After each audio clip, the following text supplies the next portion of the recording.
Kim mənim zikrimdən üz döndərsə, onun güzəranı sıxıntılı olacaq və biz qiyamət günü onu kör kimi hüzurumuza gətirdəcəyik.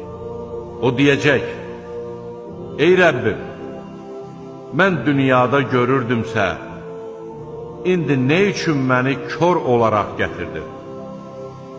Allah deyəcək: elədir, çünki sənə ayələrimiz gəldi, sən isə onları unuttun.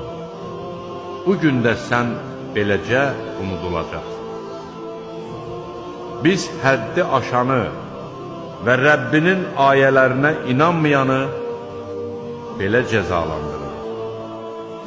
Axirət əzabı isə daha şiddətli və daha sürəklidir.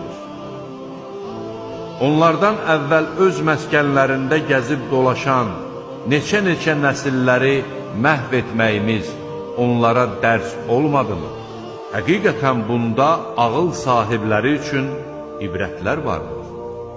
Əgər Rəbbin tərəfindən əvvəlcədən vəd edilmiş söz və müəyyən edilmiş bir vaxt olmasaydı, əzab onları dərhal yaxalayardı. Onların dediklərinə səbr et. Günəş doğmamışdan və batmamışdan əvvəl Rəbbini həmd səna ilə təriflə, gecənin bəzi saatlarında və gündüzün iki başında ona təriflər de ki, bəlkə razı qalasın.